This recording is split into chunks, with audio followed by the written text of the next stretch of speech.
This week, you kept having a thought you didn't say out loud. It's 11:47 at night. You're staring at tomorrow's deadline, and there's a voice inside of your head that keeps whispering, if they really knew how uncertain I am, they wouldn't trust me with any of this. If you're exhausted from trying to fake confidence, I want you to listen closely. There's a link between imposter syndrome and burnout. And it's not a confidence problem, it's a connection problem. And today, we break the cycle. Every piece of advice about imposter syndrome says the same thing. Believe in yourself, fake it till you make it, always project confidence. And honestly, that advice is exactly why we get stuck. Imposter syndrome isn't a confidence crisis, it's an isolation crisis. It lives in isolation, hidden in the gap between the armor you show the world and the fear you truly feel inside. And here's the loop.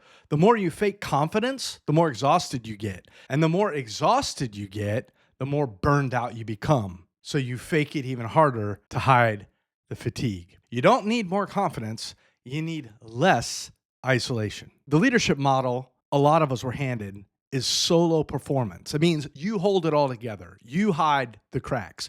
You carry the growth and the outcomes and the blame entirely alone. But solo leadership is, well, it's a myth. It doesn't exist. You can't lead alone. No such thing. If you try to force it, you inevitably feel like a fraud because no single human being can carry all of that weight. Nobody has everything together. Nobody. You need a completely different operating system, a relational model. In a shared leadership model, the future isn't something you control by yourself. It's something you co-create with your team. Your mistakes aren't exposures of inadequacy. They're just data points for the group. When something goes wrong, for example, the question stops being, what does this say about me? And it becomes, what does this tell us about what we need next? Imposter syndrome can only survive in a solo performance model. In a relational model, there's nothing to perform. You just participate. You just show up. You just be honest.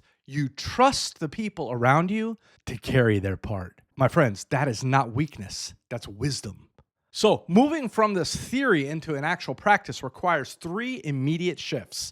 First, drop the mask. Sometime this week, pick exactly one person you trust, and I want you to share one real challenge you're facing. Don't put on fake confidence. Just say, honestly, I feel a bit lost with this project. Do you have any ideas? And that single moment of raw honesty strips more power from imposter syndrome than 6 months of self-help books. Because here's the second trap. If your daily measure of success is, did I look competent today?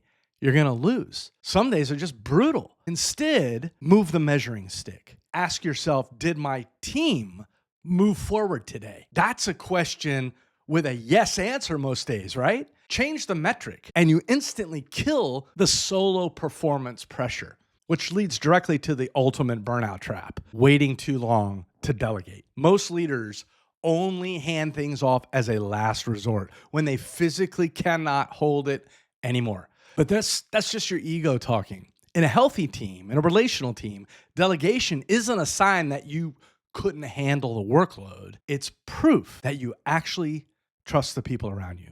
So releasing that control is exactly what makes your team stronger. And it's the only way to make your leadership sustainable. Now, remember that one next step I promised you at the beginning of the video that's going to completely break the cycle. Here it is. Stop asking yourself, do I have what it takes for this? It's really a self-absorbed question and it's exhausting. Instead, ask yourself, how can I contribute to what we are building together? The first question is about your performance, right? The second is about your participation. And the exact moment you shift from performance to participation, the imposter has absolutely nothing left to work with. It breaks the cycle. But if you're being honest, making this shift is incredibly hard, especially if you've been stuck in isolation for a long time. Because when you carry the heavy weight of leadership completely alone for months and years, a dangerous secondary emotion takes root, and sometimes you don't even realize it. You start to secretly resent your team for not stepping up. even though you were the one refusing to hand over control, right? That hidden resentment is the absolute fastest accelerator to total career burnout. I made a breakdown on exactly how to spot that toxic trap and kill it before it destroys your leadership. I want you to click on this video right here and let's fix that next.